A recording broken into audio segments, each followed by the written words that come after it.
Morning guys, हमने last class में कुछ कॉम्प्लेक्स फंक्शंस किए थे। उनमें से हमारा फर्स्ट कॉम्प्लेक्स फंक्शन था पॉलिनॉमियल फंक्शन। हमने पॉलिनॉमियल फंक्शन की रिप्रेजेंटेशन देखी थी, फिर हमने उनकी डोमेन रेंज की बात देखी थी। हमने ये कहा था कि नॉन कांस्टेंट पॉलिनॉमियल्स की जो रेंज होती है वो पूरा C आता है।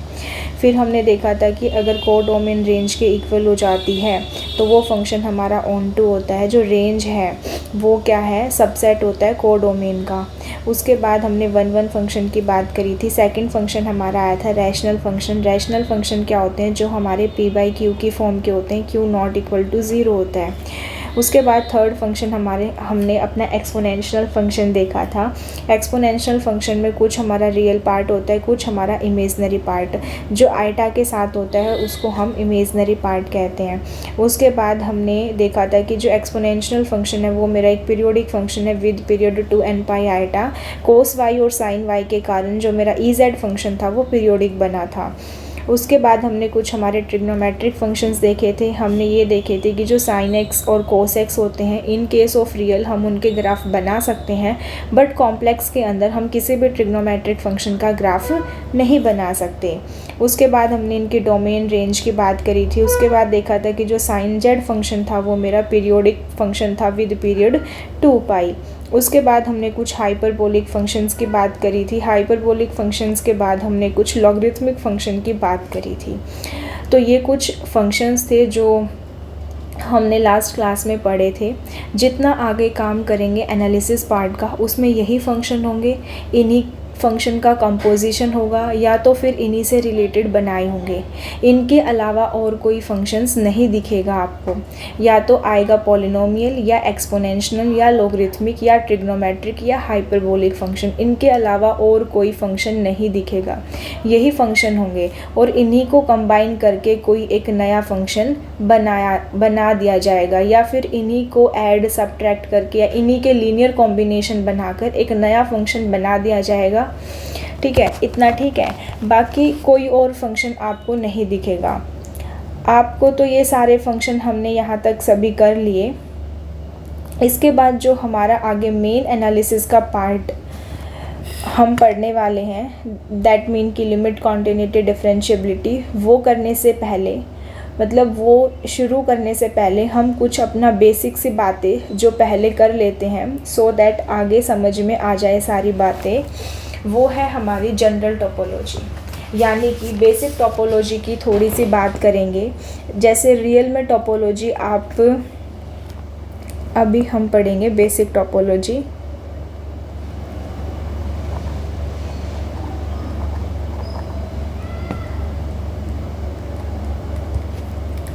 जैसे रियल में टोपोलॉजी आपने पढ़ी हुई है थोड़ी बहुत, है ना, थोड़ी सी बात चाहिए बस हमें, वो यहाँ पर देख लेते हैं एक बार बेसिक टोपोलॉजी। तो जैसे टोपोलॉजी के अंदर सबसे पहले नेबरहुड की बात करते हैं कि पहले बात जो है वो क्या है, नेबरहुड, मतलब कि neighbourhood of A point, neighbourhood of A point. तो रियल के अंदर अगर पॉइंट का नेबरहुड बना रहे हो तो नेबरहुड बनाने के लिए क्या करते हो, लाइन, जैसे ये है, लाइन के आगे चले गए, लाइन के पीछे चले गए,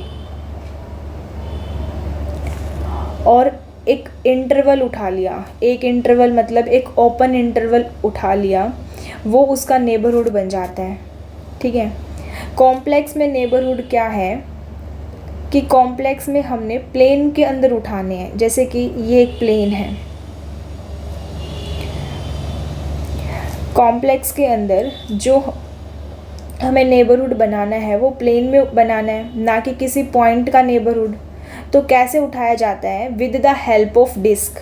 डिस्क की हेल्प से नेबरहुड बनाया जाता है इन केस ऑफ कॉम्प्लेक्स।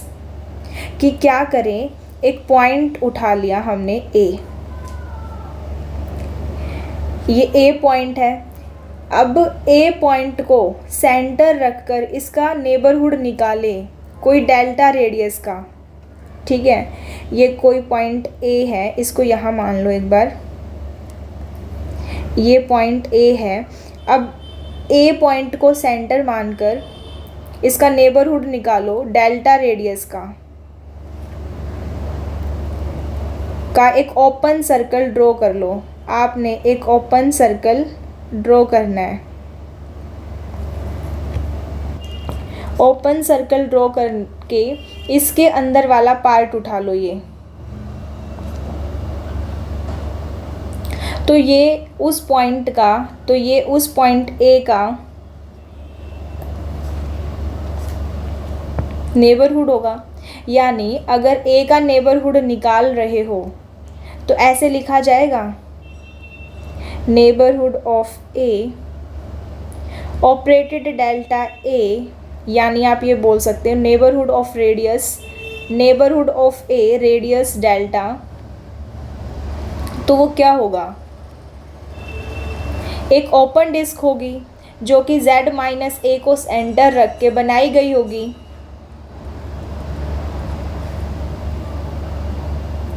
कि नेबरहुड क्या है, z ए जो है वो सेंटर, ए को सेंटर रख के डेल्टा रेडियस का एक डिस्क बना दिया, तो वो क्या है, उस पॉइंट का नेबरहुड हो जाएगा। यानी रियल में आप ओपन इंटरवल उठाते हो, कॉम्प्लेक्स के अंदर नेबरहुड के लिए आपको एक ओपन डिस्क उठाओ, तो वो उस पॉइंट का क्या बन जाता है, नेबरहुड बन जाता है।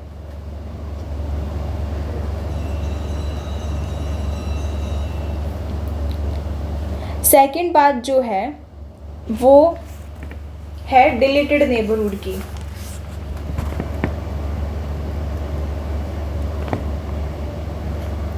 इसको लिख लो, ये एक ओपन डिस्क है।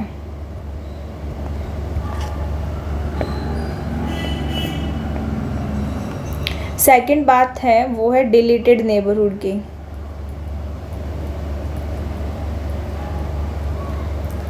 डिलीटेड नेबरहुड क्या था रियल में, याद हो तो आपको बताओ एक बार, कि वो पॉइंट छोड़ दो नेबरहुड में से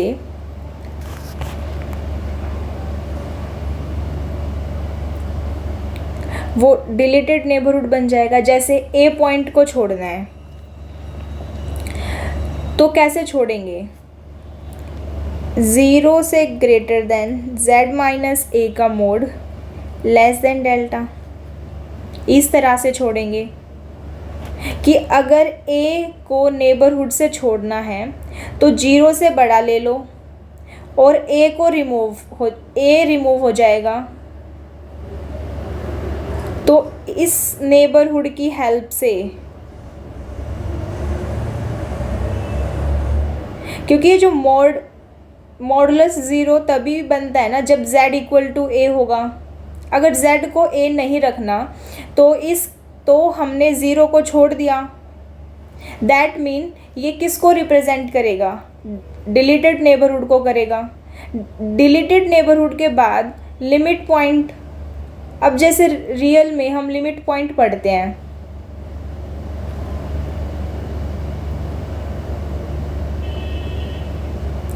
अब जो थर्ड है वो है हमारा लिमिट पॉइंट।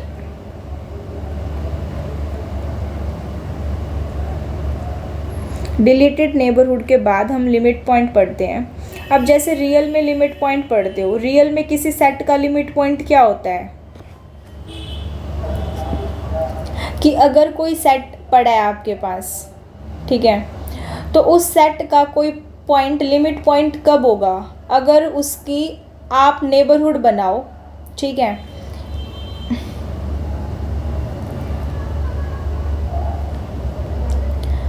आप उसके एक नेबरहुड बनाओ और उस नेबरहुड में सेट के इनफाइनाइटली मैनी पॉइंट्स बैठे हो, तो उस पॉइंट को आप क्या बोल देते हो, लिमिट पॉइंट बोल देते हो। जैसे ये आपके पास कोई सेट S है, आपको सेट S और आपने कोई एक पॉइंट उठाया A, इस पॉइंट के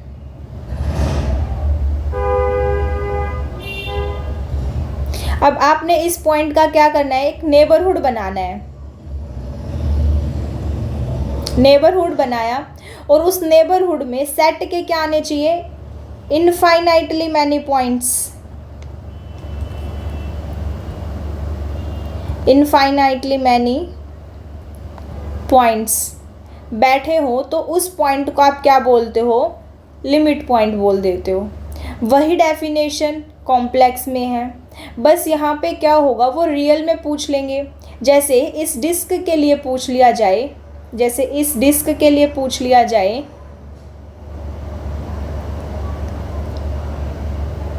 तो इसका लिमिट पॉइंट क्या होगा। जैसे ये डिस्क पड़ी हुई है तो इसके लिमिट पॉइंट क्या आ जाएंगे, एक तो ज़ीरो इंक्लूड हो जाएगा और एक जो है हमारा बाउंड्री पॉइंट जो है वो इंक्लूड हो जाएगा। वही यहाँ पे करना है काम। और अगर लिमिट पॉइंट के बाद हम लिमिट पॉइंट की कलेक्शन कर लेते हैं तो उस सेट का नाम रख देते हैं ड्राइव सेट। तो वही सेट यहाँ पे है, तो जो नेक्स्ट सेट है हमारा वो है ड्राइव सेट।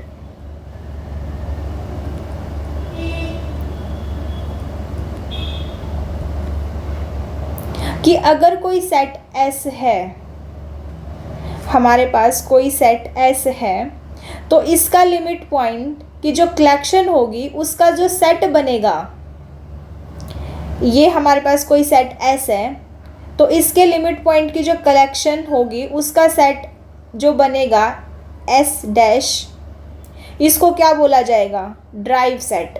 ड्राइव सेट वही सारे, ये क्या हो जाएगा हमारा ड्राइव सेट। वही सारे काम यहाँ पे हैं अभी भी, बस चेंज क्या होगा, बस नोटेशन चेंज हो जाएगी। कि जैसे अगर आपको सेट S दे दिया जाए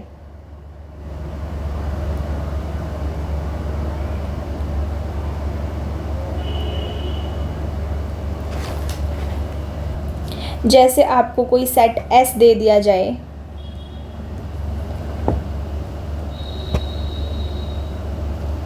कि ऐसे कॉम्प्लेक्स नंबर जो इस डिस्क के अंदर हैं, आपके पास ये कोई सेट है S, कि ऐसे कॉम्प्लेक्स नंबर जो इस डिस्क के अंदर है तो इसका ड्राइव सेट क्या होगा।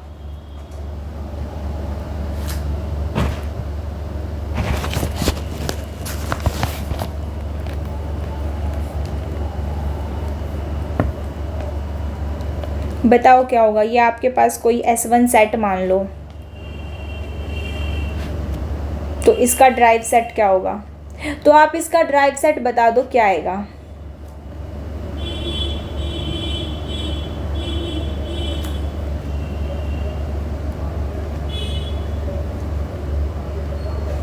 इस डिस्क के जो बाउंड्री वाले पॉइंट हैं,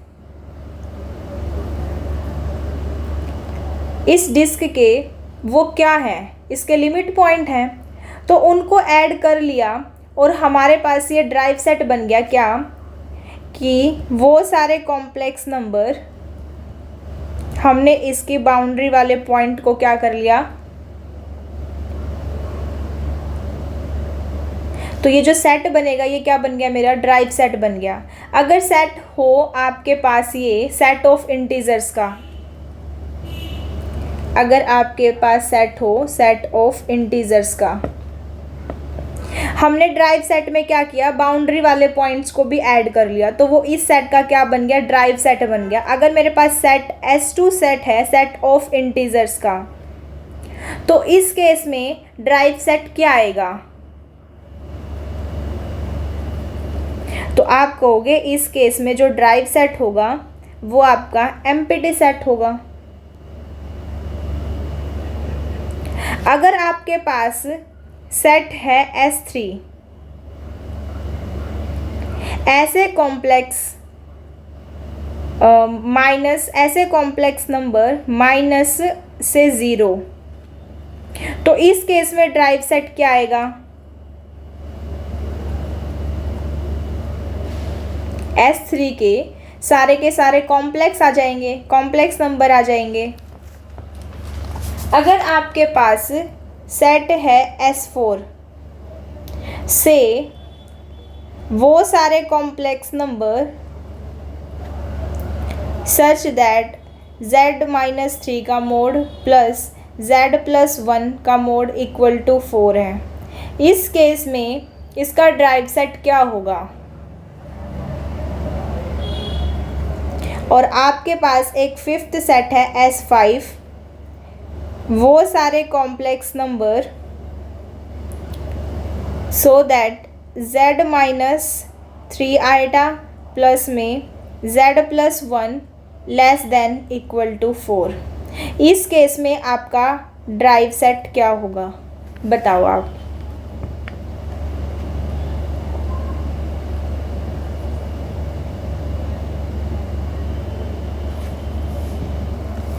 बताओ क्या आएगा S4 का ड्राइव सेट।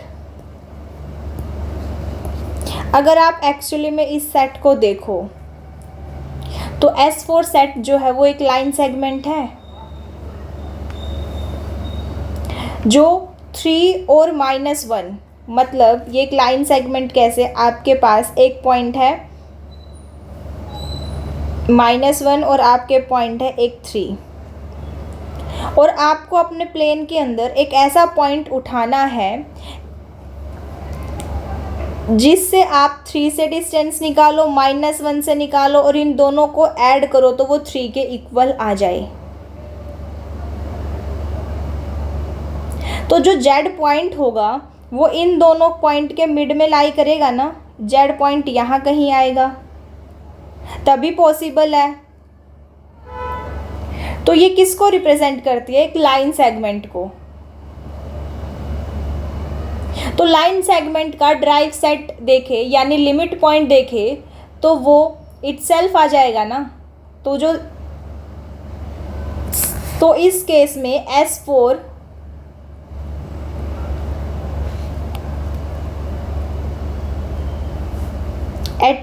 S4 का जो ड्राइव सेट होगा वो इटसेल्फ होगा।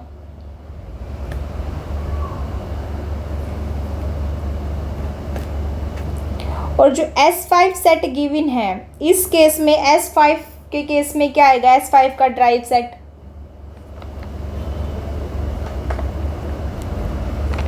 ये एक लाइन सेगमेंट को रिप्रेजेंट कर रही है। और S5 के केस में इसका ड्राइव सेट क्या आएगा,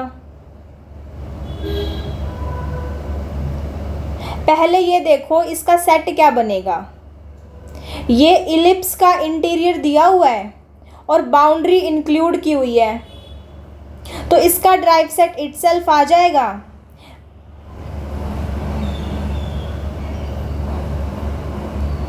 आपके पास एक पॉइंट है 0,3 और आपके पास एक है 1,0। इसका मतलब क्या है कि आपको 2 पॉइंट गिवन है,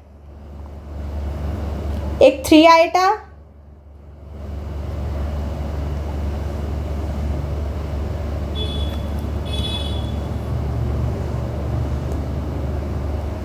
(0,3) और एक पॉइंट है 1,0। और आपको अपने प्लेन के अंदर एक ऐसा पॉइंट ढूंढना है Z, सो दैट आप उनका डिस्टेंस निकालो और वो जो डिस्टेंस है वो क्या आ जाए, लेस देन आ जाए 4 से। तो ये किसको रिप्रेजेंट करता है, इलिप्स को। इलिप्स का इंटीरियर दिया हुआ है ना और बाउंड्री पॉइंट इंक्लूड्स है, तो इसका ड्राइव सेट जो बनेगा वो इसका इटसेल्फ आ जाएगा।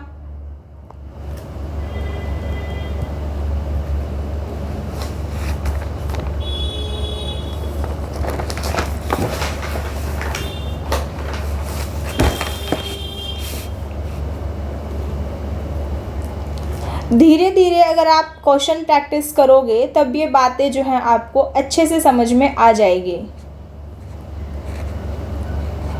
तो अब हम इतना क्लियर है, पहले ये बताओ।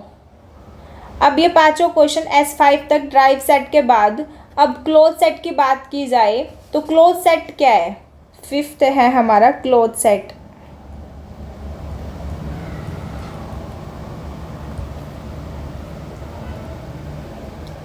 क्लोज सेट क्या होता है बताओ, क्लोज सेट किसको बोलते हैं कि अगर drive set S dash set के अंदर कंटेंट हो जाए, जो हमारा ड्राइव सेट है अगर वो सेट के अंदर कंटेंट हो जाए तो वो सेट क्या हो जाता है, क्लोज सेट। अगर जो ड्राइव सेट है वो अगर सेट के अंदर कंटेंट हो जाता है तो सेट को हम क्या बोलते हैं, तो वो सेट क्या हो जाता है, क्लोज सेट। यानी सेट के अंदर सारे लिमिट पॉइंट पड़े हों, वो सेट क्लोज सेट बन जाता है। और यानी ऐसे पढ़ ले हम इसको कि S इक्वल आ जाए S क्लोजर के। और S क्लोजर का मीनिंग क्या है, S यूनियन S का ड्राइव सेट।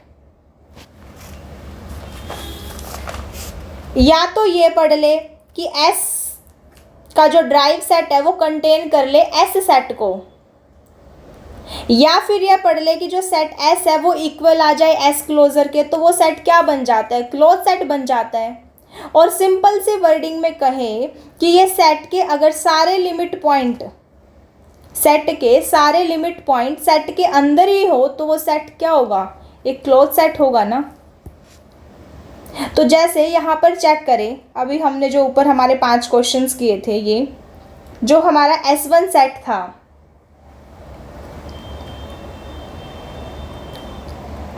दोबारा लिख लेते हैं कोई नहीं, जो हमारा S1 सेट था वो सारे कॉम्प्लेक्स नंबर जो एक डिस्क गिवन है, तो इसका बताओ क्लोज सेट क्या होगा। S1 जो सेट है मेरा ये क्लोज्ड नहीं है ना, नॉट क्लोज्ड। अब बताओ जो S2 सेट था मेरा इंटीजर्स का, क्या ये सेट क्लोज्ड है, आप कहोगे यस क्लोज्ड है ये। अब बताओ क्या S3 सेट क्लोज्ड है, जो S3 सेट है मेरा ये क्लोज्ड नहीं है। S4 सेट बताओ क्या S4 सेट मेरा क्लोज्ड है या नहीं है, आप कहोगे yes it is closed.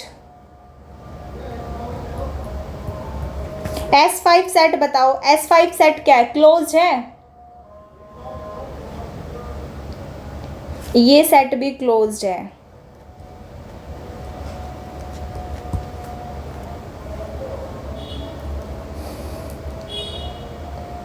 Set S5 closed है, मतलब इसके जो क्लोजर है वो इक्वल आ गया ना, तो इसलिए जो सेट S5 है मेरा वो क्या है, क्लोज्ड है। मतलब यहाँ पे सारी बातें सेम है जैसे रियल में करते हो। रियल में जैसे ट्रिक पढ़ लेते हो कि अगर, क्या ट्रिक पढ़ते हो आप क्लोज सेट चेक करने के लिए, कि ट्रिक क्या आती है कि अगर इक्वल टू आ जाए, है ना, लेस देन इक्वल टू आ जाए, ग्रेटर देन इक्वल टू आ जाए, तो ये जो सेट होता है वो क्लोज सेट बन जाता है। वही सारी बातें यहाँ पे है कि अगर लेस देन की कंडीशन है, ग्रेटर देन की कंडीशन है, इक्वालिटी की कंडीशन है, तो वो सारे सेट क्या होंगे, तो ये जो सेट होंगे पक्का, ये जो सेट है मेरे वो क्या है, क्लोज सेट होगा। क्लियर है इतना सभी को कि क्लोज सेट क्या है। आगे अगर हमें इंटीरियर पॉइंट क्या होता है, क्लोज सेट के बाद 6th है हमारा इंटीरियर पॉइंट।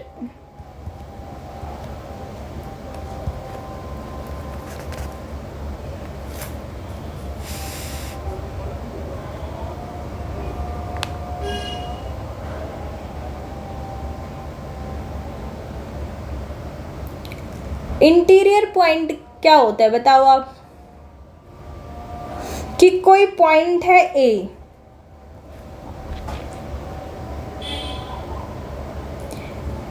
सेट S का जो पॉइंट है A, इसको सेट S का इंटीरियर पॉइंट कब बोलेंगे। पहली बात, जिस भी पॉइंट को इंटीरियर पॉइंट बोलने जा रहे हो उस सेट से आपने एक पॉइंट उठा लिया A, और हमें उस पॉइंट का कम से कम एक ऐसा नेबरहुड मिले जो नेबरहुड सेट के अंदर कंटेन्ड हो, यानी कि there exist epsilon greater than 0 such that n epsilon a is a subset of S, ऐसे बोल दें। यानी कि उस पॉइंट ए का अगर हम इंटीरियर पॉइंट बोलने जा रहे हैं तो हमें एक ऐसा एप्सिलॉन मिल जाए कि उसकी नेबरहुड बनाई जाए एप्सिलॉन रेडियस की, जिसका सेंटर ए, वो सारी नेबरहुड कहाँ पे हो, सेट के अंदर हो, सेट के अंदर हो, तो वो पॉइंट क्या बन जाता है, इंटीरियर पॉइंट बन जाता है। और इंटीरियर पॉइंट की कलेक्शन वाले सेट को इंटीरियर सेट बोलते हैं। कि जब इंटीरियर पॉइंट की कलेक्शन कर ली जाए किसी भी सेट के लिए तो उस सेट को हम जो नाम देते हैं वो इंटीरियर सेट कहते हैं। जैसे कोई सेट है एस,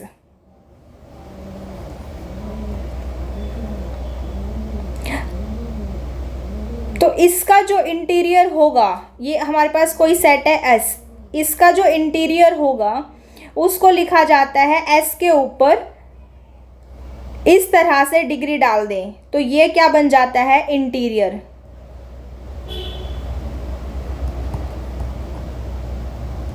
मतलब इसको रिप्रेजेंट करते हैं इंटीरियर पॉइंट को एस के ऊपर अगर एक्चुअल में ये है। और जो ये एस नोट है ये एक्चुअल में है क्या, ये है collection of all the interior point,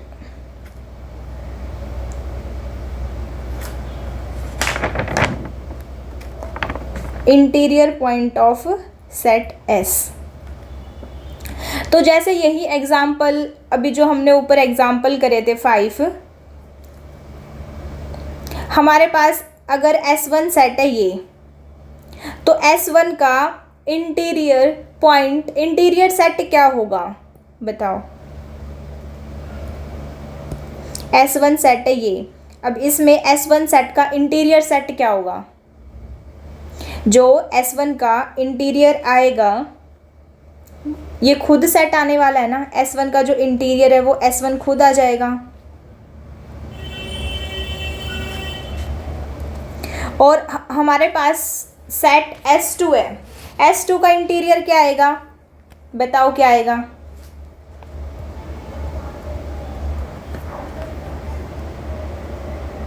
S2 का इंटीरियर आ जाएगा एम्प्टी सेट। अब हमारे पास है सेट S3, S3 सेट का इंटीरियर क्या आएगा बताओ, S3 का जो इंटीरियर होगा वो S3 सेट खुद आ जाएगा। और हमारे पास है S4 सेट, S4 सेट का इंटीरियर क्या आएगा, S4 सेट का इंटीरियर क्या आएगा बताओ,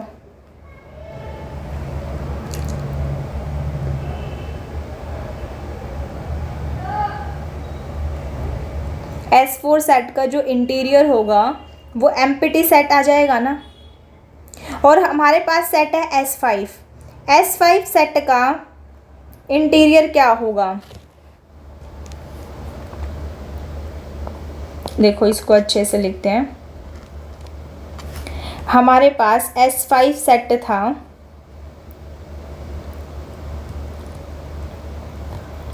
Z-3 आइटा का मोड प्लस में Z-1 less than equal to 4। तो मैंने पूछा S5 का इंटीरियर क्या होगा, S5 का इंटीरियर क्या होगा, S5 से जो बाउंड्री के जो पॉइंट थे बाउंड्री से हट जाएंगे इंटीरियर के लिए, क्या बन जाएगी, एक ओपन डिस्क। तो S5 का जो इंटीरियर आएगा उसमें से हमें बाउंड्री के लिए बाउंड्री वाले पॉइंट हटाने हैं इंटीरियर के लिए। तो Z belongs to complex number Z-3 iota plus में Z-1 लेस देन है 4 से, मतलब हमें एक ओपन डिस्क, मतलब हमने क्या किया, S5 से बाउंड्री वाले पॉइंट जो थे वो हटा दिए इंटीरियर के लिए।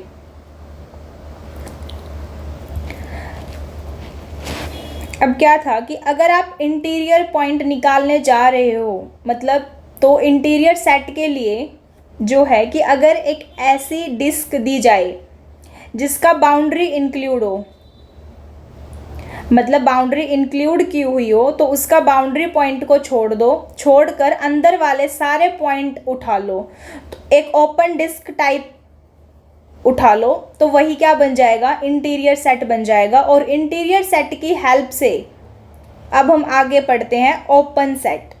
ठीक है, उससे ओपन सेट पढ़ने से पहले एक बार हम अपना ये जो S4 सेट था, ये एक बार इस S4 सेट में क्या लिखा हुआ है कि आपके पास जो ये S4 सेट है, ये आपके पास एक लाइन सेगमेंट बनी थी, मतलब आपके पास एक पॉइंट था -1, एक पॉइंट था 3। आपको प्लेन के अंदर एक ऐसा पॉइंट उठाना था Z, जिससे Z से डिस्टेंस निकाला जाए 3 का, और 1 से उन दोनों को ऐड करें तो वो 4 के इक्वल आ जाए। तो आपने देखा था कि जो Z पॉइंट था वो इसी मिड में लाई करने वाला है, तभी आप डिस्टेंस निकाल कर ऐड करोगे, वो 4 के इक्वल आएगा। पॉइंट्स को लीनियर वाली बात हो जाती है ना। तो क्या था यहाँ पे कि एक लाइन सेगमेंट को रिप्रेजेंट करती है कि किसी पॉइंट को, मतलब क्या हुआ कि हमें किसी पॉइंट को इंटीरियर पॉइंट बोलना हो तो पहले उस पॉइंट को लाइन के ऊपर उठाओ, मतलब उस पॉइंट को आप एक लाइन के ऊपर उठा लो। जैसे S4 के अंदर जो ये S4 सेट था हमारा, आपके पास कोई 2 पॉइंट थे -1 और 3। ठीक है, हमें किसी पॉइंट को इंटीरियर पॉइंट बोलना है तो पहले उस पॉइंट को लाइन के ऊपर उठाओ। हमने यहाँ कोई पॉइंट उठा लिया लाइन के ऊपर, ठीक है, और उसका एक नेबरहुड बनाओ। ये कोई पॉइंट है और इस पॉइंट का मैंने कोई नेबरहुड बनाया। क्या वो नेबरहुड सेट के अंदर कंटेंड होगा, यानी कि लाइन के अंदर कंटेंट होगा? यहाँ पर डिस्क टाइप का इंटरवल है जो एक सेट के अंदर नहीं है। दैट मीन कोई अपनी मर्जी से कोई पॉइंट उठा लो लाइन के ऊपर, तो वो इंटीरियर पॉइंट नहीं बनेगा। दैट मीन इस केस में इंटीरियर का सेट जो है, S4 के केस में जो इंटीरियर पॉइंट है वो एक एम्प्टी सेट आएगा मेरा। समझ आया इतना सबको? अब इंटीरियर पॉइंट की हेल्प